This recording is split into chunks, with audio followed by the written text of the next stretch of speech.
Well, I finally got to see Spider-Man Homecoming. Do not worry, this video is spoiler free. But let's get into this.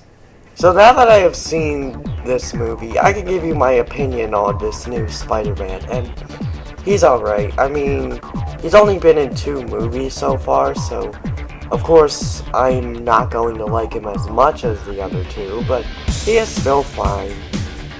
But Peter himself, let's just say that he ain't the sharpest tool in the shed. That's fine though, but like, this Peter did quite a few foolish things in the film. I wish I could tell you what I'm talking about, but you know, spoiler free. But he eventually got better towards the end, so I guess I see it as good character development. Obviously, I've only been doing YouTube for about 3 months, so I'm still yet to state my thoughts on Tom's costume, but I think that it's great. It's pretty much the classic Spidey suit, with a few slight adjustments. When they were showing screenshots and stuff of the movie, we found out that there would be more than one villain, but in reality, there was really only one villain in the movie. Shocker was just basically no different from Vulture's other goons. But that was probably for the best of Spider-Man 3 and Amazing Spider-Man 2 had a lot of villains, but those movies got a lot of hate, so they played it safe. That's a piece of cake.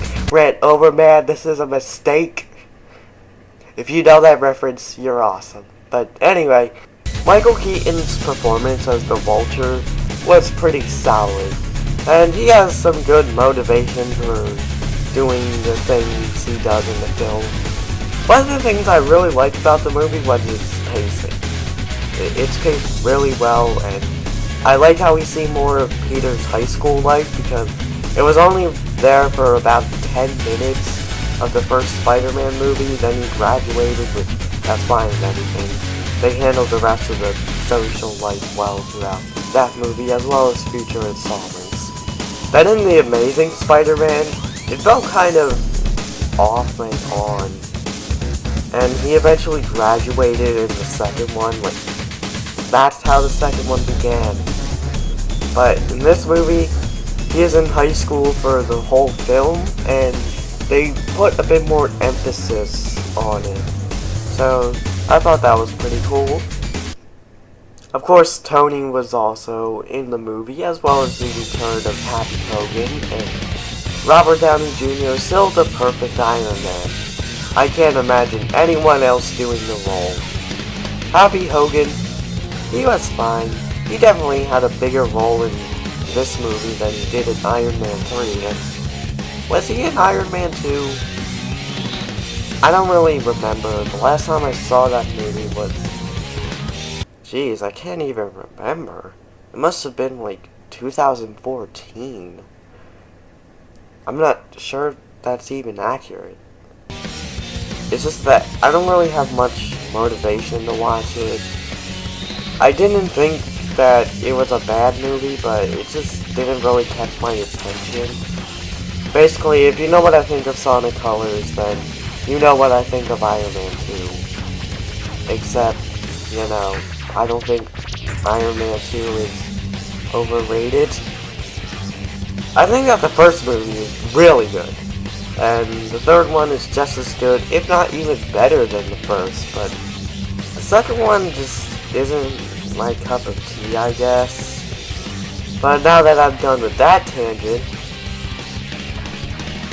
I'm sorry if my reviews go all over the place sometimes.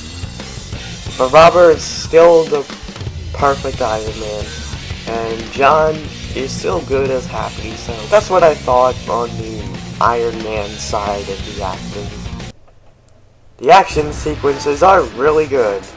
They were all shot well, performed well, and everything. I'd say that this is a step up from both of the Amazing Spider-Man movies, but the action wasn't as good as Raimi's trilogy. One of the issues that I have with this Spider-Man is that he felt kind of underpowered, I guess. Yes, I get it. This is an inexperienced Spidey, but there was this one time in the movie where he was chasing a truck, and I swear, it felt like I was watching an episode of Ultimate Spider-Man.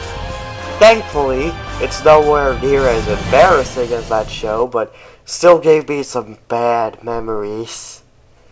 If you want to know what I think of that show, it's garbage. Here's a good example. There's an episode where Spidey and Nova are arguing over who's better. Literally, that's an entire episode. The show was just bland. Let's move on now.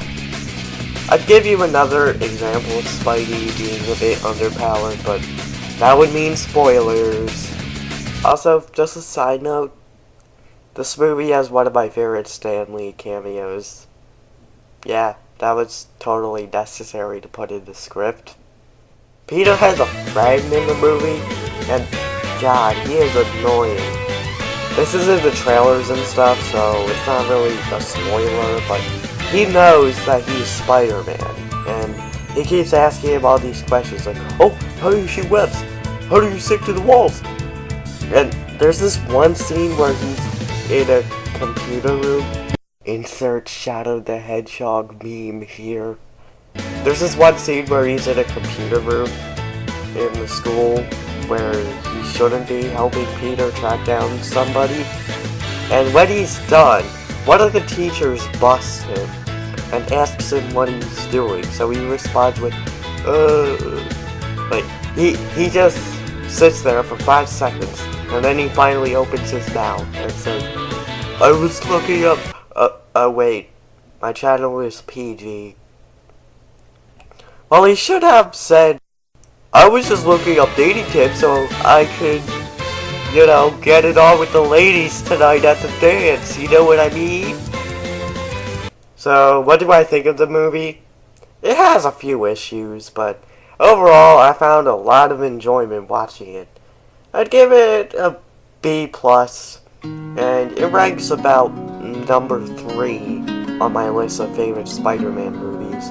I'm looking forward to seeing more of this Spider-Man in the future. But is Avengers Infinity War going to be the only movie that he's going to be featured in? If so, I'm going to kind of be a bit disappointed that we don't get to see more of it. But, it's fine. And I hope you look forward to more videos from me. I'm just going to leave it at that. Hopefully, I'll see you next time.